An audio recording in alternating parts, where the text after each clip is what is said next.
Her brother was my best friend and had been for most of our lives. We met in college and instantly hit it off. So, when he moved to another city, we kept in touch through phone calls and visits. By the time he was engaged, I'd met his fiancée, a lovely woman named Julia. After they were married and had their first child, they moved back to my hometown, and we started seeing each other more often. At that point, they already had a second child, a baby girl. They called her Lily, and this is her story. She was born a few months after they moved back, so the first time I saw her, she was already a few months old. The first time I held her, I remember thinking how fragile she was, how tiny her fingers, and how delicate her skin felt against mine. There was a purity about her innocence that was humbling. I could see how much her parents loved her. The way Julia cradled her close, the way Mark sang silly songs to make her laugh. The bond between them was heartwarming. I saw her a lot growing up because her family lived just a few blocks from me. And since I was closer to them than anyone else, I was often the one who got to spend time with her when she was bored, when she was excited, when she needed someone to listen. Our relationship was special. I cherished our conversations.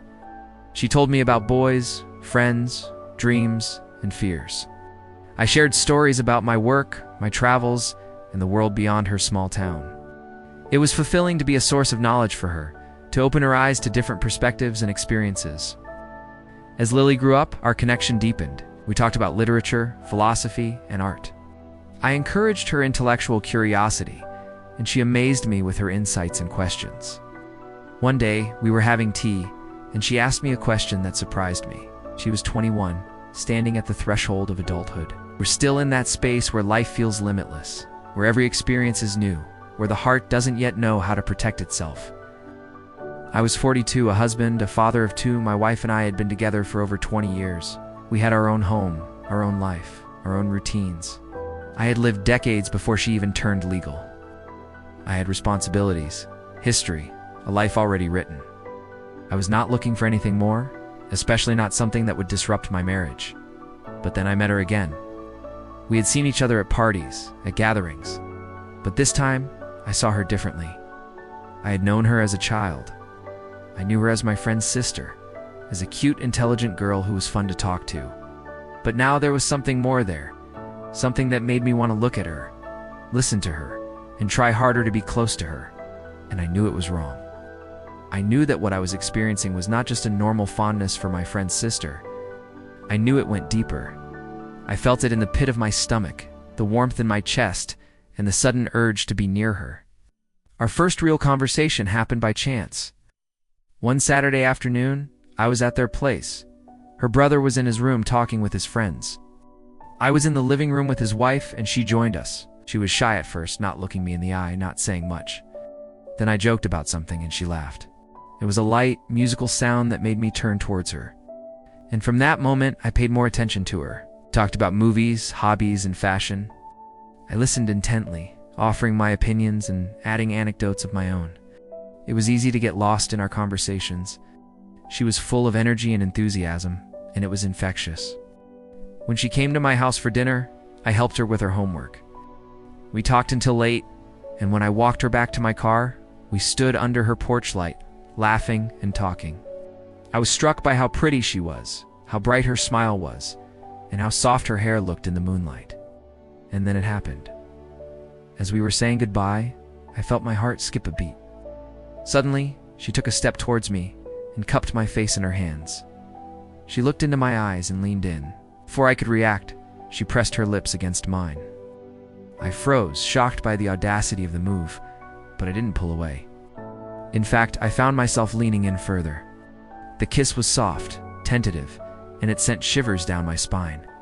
I could feel my breath catching in my throat and my body responding involuntarily. But then, she pulled away. Her cheeks flushed, her eyes wide with both fear and excitement. "I'm sorry," she whispered. "I didn't mean to."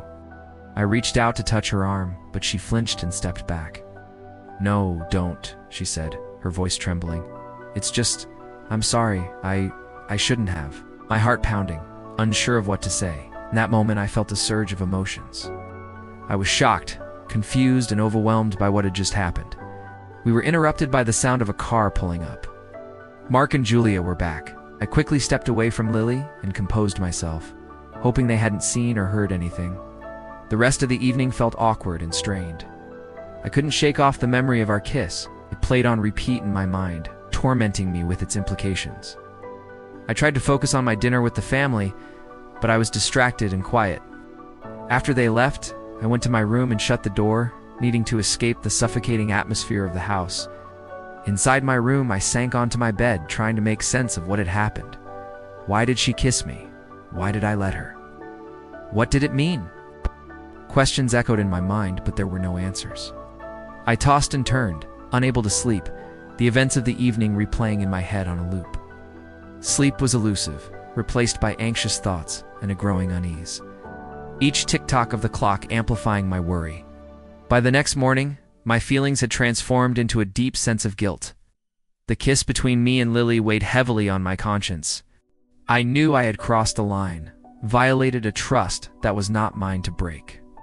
My marriage, my relationship with Mark, and my own sense of morality were all compromised.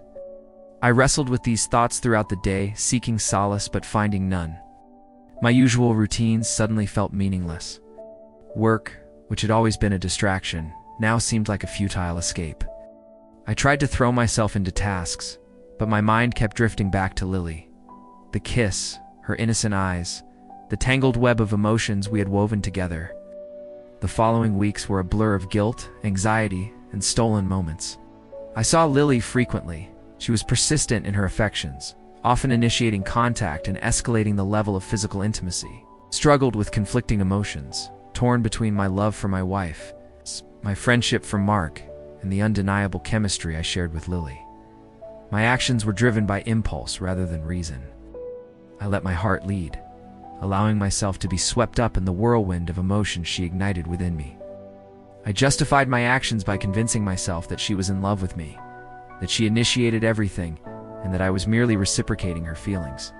Then one day it all fell apart. Mark found out. He confronted me, his eyes blazing with anger and betrayal. "How could you?" whispered, his voice shaking with rage. "How could you do this to me, to Julia, to Lily?" I looked down, shame and guilt overwhelming me. "I'm sorry," I mumbled, my voice cracking. "I don't know how it happened. It just did." But Mark wasn't having it. "Don't you understand what you've done?" he shouted, his face contorted with pain. "You've destroyed everything." And he was right. I had betrayed my best friend, violated his trust, in the most intimate WI possible. Their accusations and anger were a wake-up call. They were right. I had to do something. I had to fix what I had broken. Needed to come clean, confess my mistakes, and apologize. I owed them that much. I approached them hesitantly, bracing for their reactions. "I'm sorry," I began, my voice heavy with remorse. "There's no excuse for what I've done. I'm truly sorry." But their forgiveness was not immediate. Mark was angry, hurt, and disillusioned. It took weeks for him to start speaking to me again. And the estrangement between Lily and me was even more profound. The innocence was lost. The trust was shattered. Today, I wonder if there is such a thing as true forgiveness. I hope there is. Hope Mark and Julia have found a way to move on, to heal the wounds I caused. As for Lily, I haven't spoken to her in years. I hear from Mark occasionally, and I gather that she's doing well. She's moved to another city, pursuing her studies and dreams. I'm glad for her, want her to be happy. But I can't help but wonder what could have been if we had taken a different path, if our love had been given a chance. Now your turn. What do you think? Could Mark and Lily ever forgive him? And what would you do in his situation? If you enjoyed this story, please show your support. Thank you for watching.